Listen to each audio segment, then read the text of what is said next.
আমি এটা চাই যে বইয়ের পাতা সাকিব খানের নাম থাকবো, ইতিহাস সৃষ্টি হতে বেশি টাইম লাগবে। আমাদের যখন প্রশ্ন করে বাংলাদেশের জাতীয় মাছ কি ইলিশ মাছ, জাতীয় ফল কি কাঁঠাল, তো একইভাবে যখন আমাদের প্রশ্ন করে সাকিব বাংলাদেশের জাতীয় হিরোকে, অফকোর্স মেগাস্টার সাকিব খান। আমি আজকে এখানে দাঁড়া বলতে চাই সাকিব খানের নামের আগে জাতীয় স্টার বসাইতে হইবে। যে মানুষটা 26 বছর ইন্ডাস্ট্রিকে দিয়ে গেল, ওই মানুষটারে তো এরকম একটা উপাধি দিতেই পারে। উনি যদি এই কথা বলে যে পুরাই রং, তাহলে আমার গাল আপনাদের জুতার পর চ্যালেঞ্জ দেখাই দিলাম। যারা বলে মূর্খ, তাদেরকে আমার সামনে আসতে বলে। ঋত্বিক কাপুর, শাহরুখ খান, আমির খান, ঋত্বিক রোশন, ওয়াটার, এগুলা দেখ টাইম নেই। কমপক্ষে 50,000-এর মতো সুন্দরী রমণী মায়াকে দেখবেন পোস্টারের মধ্যে সাইলেন্স দিতে আছে। তাণ্ডব সিনেমায় যদি এখানে অন্য কোনো অ্যাক্টরকে দিত সাকিব খানের বিপরীতে, জিন্দেগিতেও এতটা ভালো অভিনয় হইতো না, ভালো একটা সিনেমা আমরা পাইতাম না। ক্যারেক্টার কয়টা মানুষের মুখে মুখে থাকে আর কয়টা চরিত্র মানুষের মুখে মুখে থাকে, এই ভিডিওটা পাই আমি দেখছি 1000 বার।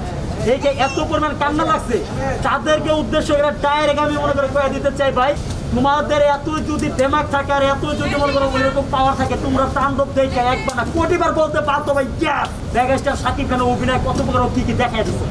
কারণ এই তাণ্ডব মুভিতে সাকিব খানের সবচাইতে অভিনয়ের এক্সপ্রেশন এত দূর দূরান্ত ছিল যা বলার বাইরে, ঠিক আছে। আর আমি তো ভাবতেই পারি না যে বাংলাদেশের মধ্যে এরকম একটা ফিল্মের মধ্যেও এত হাই ভোল্টেজের মানে ভায়োলেন্স থাকবে। ওরে বাপ রে বাপ, ছোটবেলা থেকে আমি মনে করি ভায়োলেন্স নেওয়া দেখতে দেখতে বড় হয়ে গেছি। এখন আর ওই রণবীর কাপুর, শাহরুখ খান, আমির খান, ঋত্বিক রোশন, ওয়াটার, এগুলা দেখ টাইম নেই। ওই অ্যানিমেলের দিন শেষ, মার্কোর টাইম নেই।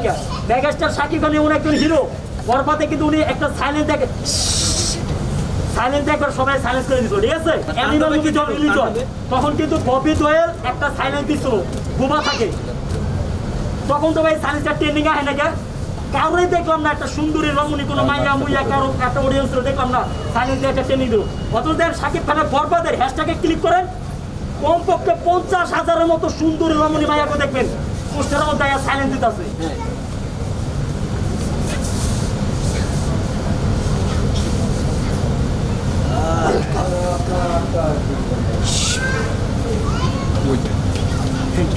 হ্যাঁ, বরবাদ আমি 3বার, সরি তাণ্ডব আমি 3বার দেখছি ভাই। এতটা ভালো লাগছে যা কল্পনার বাইরে, আমি ভাবতেও পারি না সাকিব খান। আমি কি ব্যাপার, বাংলাদেশের সিনেমা বাংলাদেশের শুট করলো, কলকাতাও গেল না, এখন শ্রীলঙ্কা কেন? কিন্তু বিশ্বাস করেন রাইয়ান রাফি সাকিব খানকে শ্রীলঙ্কায় নিয়ে একবার ঠিকঠাক মতো ব্যবহার করছে। এই যে অনেকে বলে 10 মিনিটের যে ভায়োলেন্সটা ছিল রে ভাই, মারাত্মক লেভেলের, যেখানে কোপা কোপার যে ভায়োলেন্সটা, যার বিজনটা মানে একটা গায়ে কাটা লাগার মতো একটা অবস্থা। আর তাণ্ডব সিনেমায় যদি এখানে অন্য কোনো অ্যাক্টরকে দিত সাকিব খানের বিপরীতে, জিন্দেগিতেও এতটা ভালো অভিনয় হইতো না, ভালো একটা সিনেমা আমরা পাইতাম না। আর সাকিব খান স্যার অচল। আমি একটা কথা স্পষ্টভাবে বলতে চাই, আই রিপিট, আমি একটা কথা স্পষ্টভাবে বলতে চাই, সাকিব খানকে আপনারা সবাই বলেন সুপারস্টার, মেগাস্টার, ডালিউড ভাষা কিং খান, অমুক তমুক, কিন্তু আমি আজকে এখানে দাঁড়া বলতে চাই সাকিব খানের নামের আগে জাতীয় স্টার বসাইতে হইবে। আমাদের কেউ যদি প্রশ্ন করে বাংলাদেশের জাতীয় হিরোকে, one and only megastar Shakib Khan. আমাদের যখন প্রশ্ন করে বাংলাদেশের জাতীয় মাছ কি ইলিশ মাছ, জাতীয় ফল কি কাঁঠাল, ঠিক আছে, জাতীয় ফুল কি শাপলা, তো একইভাবে যখন আমাদের প্রশ্ন করে সাকিব বাংলাদেশের জাতীয় হিরোকে, অফকোর্স মেগাস্টার সাকিব খান। যে মানুষটা 26 বছর ইন্ডাস্ট্রিকে দিয়ে গেল, ওই মানুষটারে তো এরকম একটা উপাধি দিতেই পারে। তো আমি শান্ত খান আজকে বলে গেলাম, হয়তো বা একদিন আগের পরে আমাকে উপর পরে যাইতে হইব, কিন্তু বিশ্বাস করেন এমন একটা দিনে বইয়ের পাতা সাকিব খানের নাম দেখা থাকবে, জাতীয় সুপারস্টার সাকিব খান। আমি এটা চাই যে বইয়ের পাতা সাকিব খানের নাম থাকবো, ইতিহাস সৃষ্টি হতে বেশি টাইম লাগবে না। কারণ মেগাস্টার সাকিব খান লাস্ট তুফানের পরের থেকে, মানে সরি প্রিয়তমার পরের থেকে একের পর এক রেকর্ড করে যেতেছে, আর আমরা তাকে যেভাবে চাইছি সেভাবে পাইছি। আর তাণ্ডবের কথা যদি বলতে চাই, একটা কথাই বলবো যে আসলে সবাই ভাবছে তাণ্ডব মনে এক জায়গায় শেষ, এই গল্প নির্ভর না ভাই, গল্প নির্ভর সিনেমা ভাই, এটা এত সুন্দর একটা মুভি হয়েছে। মনে করেন যে স্বাধীনকে ধরা ছোঁয়া যায়, কিন্তু মিখাইলকে দেখা যায়, কাছেও থাকা যায়, কিন্তু বোঝা যায় না যে সেই মিখাইল। এরকম একটা চমক ছিল লাস্টে। আরও 2জন অভিনেতা ছিলেন, আপনার হচ্ছে শ্যাম আহমেদ, ও ভালো লাগছে ব্যাপারটা। সাকিব খানকে থ্যাংক ইউ সো মাচ যে ওনার মধ্যে একজন অ্যাক্টর ওনাকে সুযোগ দিচ্ছে।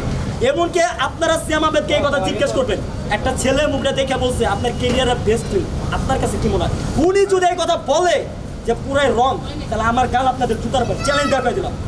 মানে ওনারে এমনভাবে যে চোখ কেনা ছিল আর কি লেভেলের ভাই, মাথা নষ্ট করা।